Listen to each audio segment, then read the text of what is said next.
Assalamualaikum warahmatullahi wabarakatuh. Kali ini kita akan melakukan uji beda lebih dari 2 min. Kenalkan dulu, nama saya Zainul Musni dengan NIM 21090600059. Nah, di sini uji beda lebih dari 2 min, yaitu dalam menganalisis data seperti ini, lebih dari dua kelompok sangat tidak dianjurkan menggunakan uji T.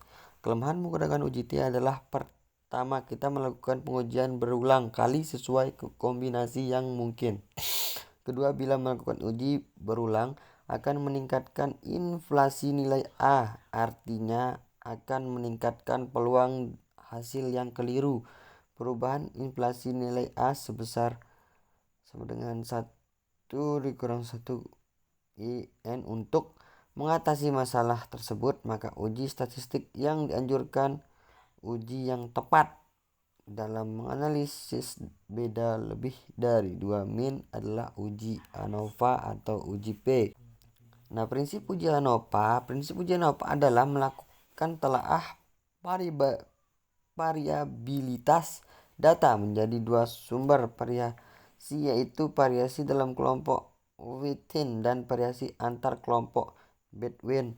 Bila variasi within dan between sama, nilai perbandingan kedua varian sama dengan 1, maka mean yang dibandingkan tidak ada perbedaan. Sebaliknya, bila hasil perbandingan kedua varian tersebut menghasilkan nilai lebih dari 1, maka mean yang dibandingkan menunjukkan ada perbedaan.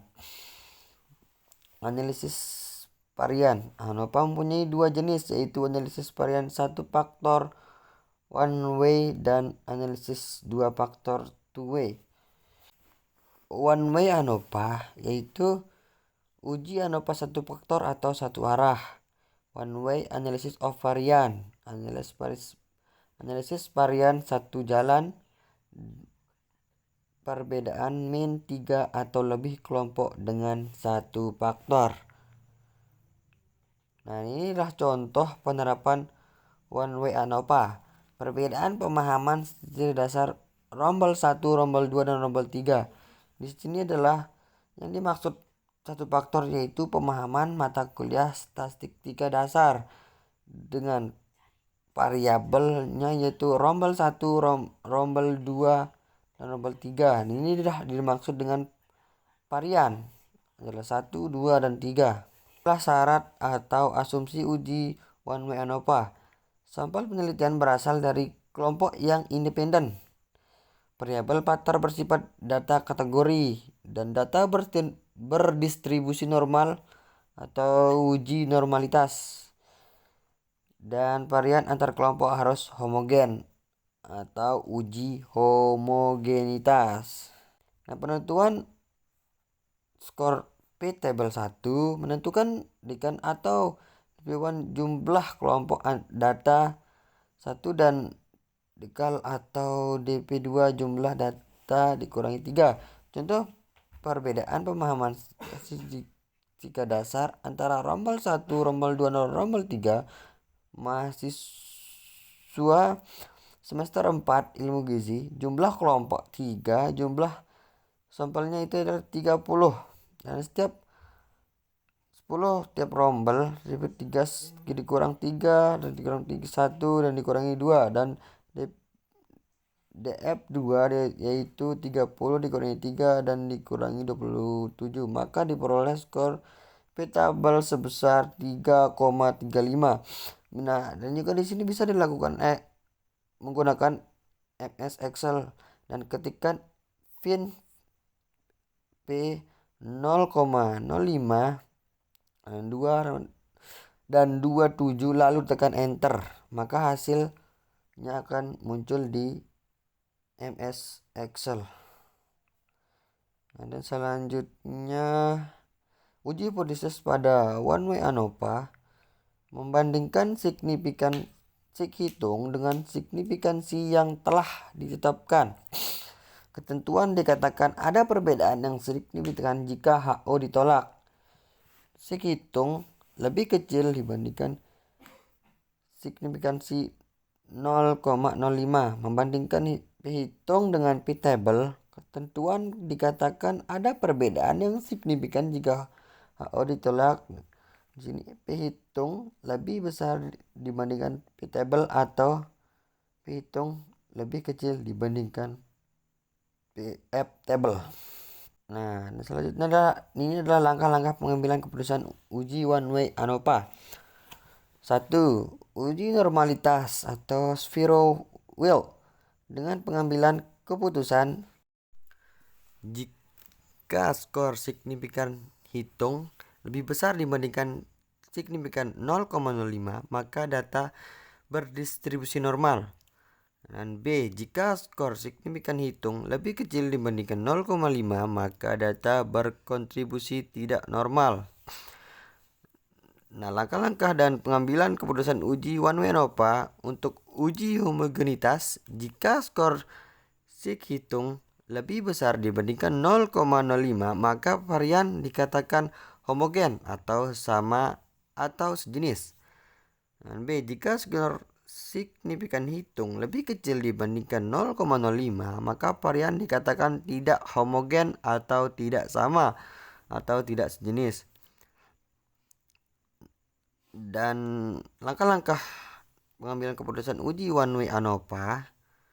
Jika skor signifikan hitung lebih besar dibandingkan 0,05, maka rata-ratanya sama. Dan B, jika skor signifikan hitung lebih kecil dibandingkan 0,05, maka rata-ratanya berbeda. Jadi kini kita langsung masuk ke contoh pengerjaannya. Itu seorang dosen meneliti tentang perbedaan tingkat pemahaman mata kuliah statistik 3 dasar antara rombel 1, 2, dan 3 mahasiswa semester 4 Ilmu Gizi UNU NTB 2023. Jumlah respondennya yaitu 45, dan masing-masing rombel terdapat 15 responden. Data diperoleh sebagai berikut.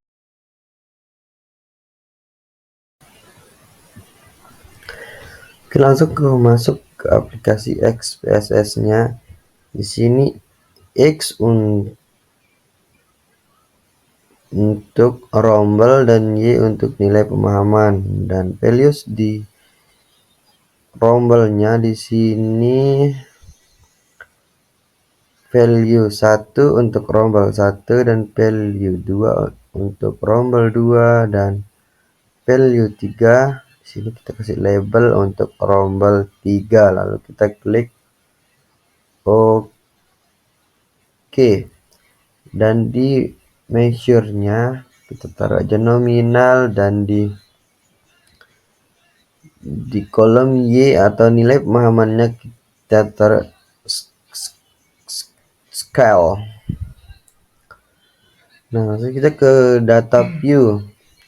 Nah, setelah data kita masukkan, sekarang kita akan menguji normalitas. Nah, bagaimana cara uji normalitasnya? Nah, itu dengan analyze. Nah, kita klik descriptive statistik,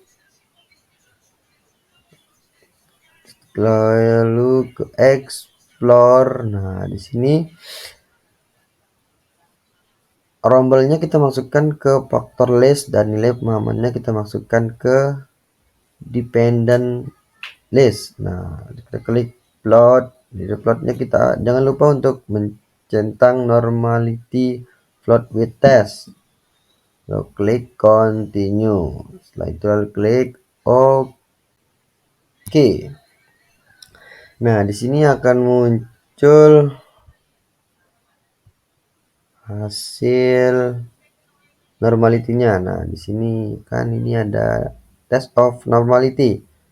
Langsung kita copy saja. Kita lihat di sini. Kita copy. Setelah copy kita paste di sini. Nah, kita paste di sini. Sebetulnya saya udah paste. Test normality untuk rombel 1 Hasil signifikansi yang diperoleh yaitu 0,496 dan rombel 2 memperoleh signifikansi 0,613. Rombel 3 memperoleh signifikansi 0,308.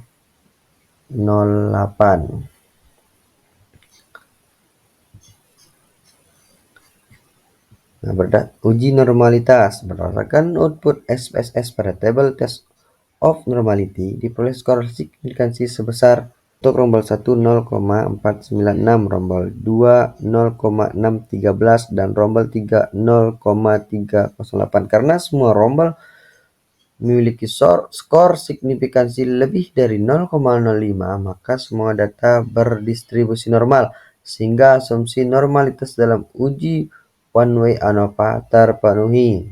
Selanjutnya kita akan menguji homogenitas. Kembali ke SPSS. Nah, gimana caranya kita menguji homogenitasnya, yaitu dengan cara klik analyze. Dan di sini sebenarnya untuk menguji ANOVA dengan uji homogenitasnya itu sama. Kita ke confirmine, lalu kita ke one way ANOVA. Nah, di sini nilai pemahamannya kita masukkan ke dependent list dan rombelnya kita masukkan ke faktor. Langsung kita klik pods. Nah, kita centang 2K. Setelah itu continue. Kalau option kita centang descriptive. Lalu itu centang homogeneity of variant test. Kita klik continue. Setelah itu oke. Nah, di sini akan muncul hasil output dari SPSS-nya yaitu descriptive dan yang kita cari tadi yaitu test of homogeneity of variance. Kita copy saja. Nah, kita paste di sini.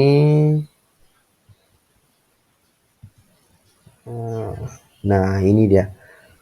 Test of homogeneity of variance memiliki signifikansi sebesar 0,566. Nah, uji homogenitas berdasarkan output SPS pada tabel test homogeneity of variance diperoleh skor signifikansi sebesar 0,566 karena skor signifikansi 0,566 lebih besar dibandingkan 0,05, maka dapat disimpulkan bahwa varian ketiga kelompok rombel mata kuliah statistika dasar yang dibandingkan tersebut adalah homogen, sehingga asumsi homogenitas dalam uji one way terpenuhi. Selanjutnya kita akan melihat uji hipotesis one way ANOVA. Nah, kebetulan di sini saya udah paste tadi hasil dari one way ANOVA-nya. Hasil signifikansi yang diperoleh dari uji hipotesis one way ANOVA yaitu sebesar 0,000. Dalam uji hipotesis ini, hipotesis penelitian kerja alternatif HA diubah ke dalam hipotesis statistika nihil atau 0 HO, yaitu tidak ada perbedaan pemahaman mata kuliah statistika dasar mahasiswa semester 4 jurusan Ilmu Gizi UNU NTB tahun 2023. Berdasarkan output SPSS diperoleh hitung sebesar 0,00, yaitu lebih kecil dibandingkan 0,05, oleh karenanya HO ditolak. Selanjutnya kita akan melihat hasil uji kesamaan dan perbedaan antar variabel faktor antar rombel dengan Tuki HSD. Nah, di sini sudah saya paste tadi. Nilai kesamaan dan perbedaan ini bisa kita lihat di SPSS, yaitu di sini.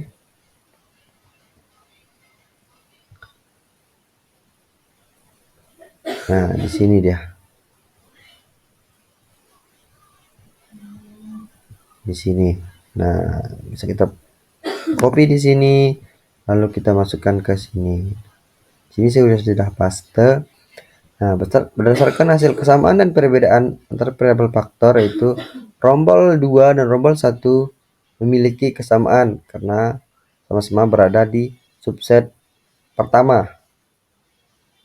Dan yang memiliki perbedaan di sini hanya satu, yaitu rombel 3 karena dia berada di subset kedua.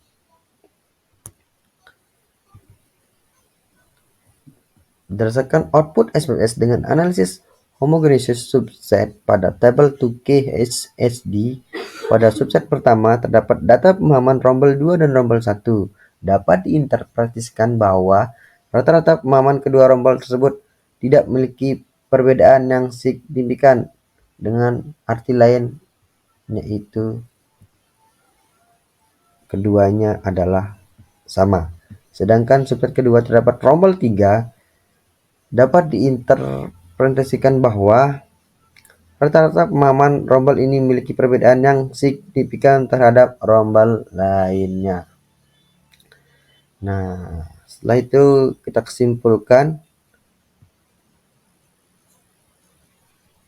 Berdasarkan hasil analisis one way ANOVA, ternyata pemahaman mata kuliah Statistika Dasar mahasiswa semester 4 antara rombel 1, 2, dan 3 menunjukkan perbedaan yang signifikan karena HO-nya ditolak. Berdasarkan hasil analisis deskriptif, rata-rata pemahaman mata kuliah Statistika Dasar pada rombel 1 sebesar 78,60, rombel 2 sebesar 75,67, sedangkan rombel 3 sebesar 85,87. Ini menunjukkan bahwa rombel 3 memiliki pemahaman paling tinggi dan rombel 2 memiliki pemahaman yang paling rendah. Berdasarkan hasil analisis 2K HSD, hanya rombel 3 saja yang berbeda, sedangkan rata-rata pemahaman rombel 1 dan rombel 2 adalah sama atau tidak memiliki perbedaan yang signifikan. Sedangkan rombel 3 memiliki perbedaan yang signifikan dengan rombel 1 dan rombel 2. Atau sebaliknya, bahwa rombel 1 dan rombel 3 memiliki perbedaan yang signifikan terhadap rombel 3. Hanya itu yang bisa saya paparkan.